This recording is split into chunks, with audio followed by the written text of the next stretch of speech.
Bon, je viens d'apprendre qu'il y avait eu une nouvelle pseudo-attentat à Paris, sur les Champs-Élysées. Donc déjà, premièrement, toutes mes condoléances encore à la France pour si certains de nos enfants ont été blessés et heurtés dans ça. Je veux vraiment que vous compreniez quelque chose, c'est que dimanche prochain, c'est le premier tour des élections. Et je trouve que c'est une assez marrante coïncidence qu'il y ait encore une fois une attaque de terroristes juste avant d'élire un nouveau président.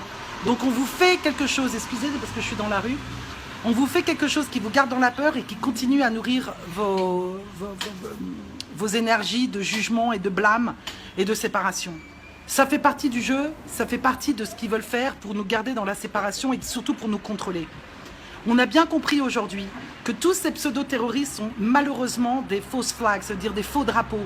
Ça veut dire que ce sont des choses que les gouvernements utilisent pour nous manipuler. Beaucoup d'entre vous commencent à s'en rendre compte. Certains d'entre vous ici commencent à se dire « Ah là, effectivement, ça devient un petit peu gros. » Oui, ce qui est gros, c'est en face de vous. Et parfois, c'est tellement énorme qu'on ne veut même pas le voir, qu'on ne veut même pas y croire. Parce que c'est trop, parce que ça fait flipper. Donc, cette toute petite seconde, cette toute petite minute, c'est pour vous dire « Nous, on est avec vous. » On envoie de la lumière, on est là, on soutient l'espace pour vous. On est là pour vous rassurer, on est là pour vous dire surtout... Ne paniquez pas et ne cédez pas à la pression. Et si vous allez voter dimanche prochain, votez pour quelqu'un d'intelligent qui va vous sortir de l'OTAN, qui va vous sortir de l'Europe, qui va redonner à la France un petit peu ses vrais droits, qui sont liberté, égalité, fraternité, choses qu'on n'a plus aujourd'hui sur le territoire français. Vraiment, je vous apporte de la force. Moi, ça faisait une semaine que j'allais pas bien.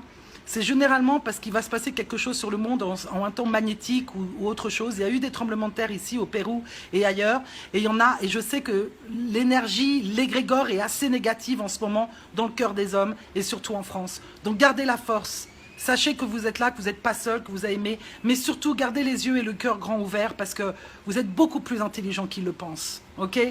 Allez, oneness.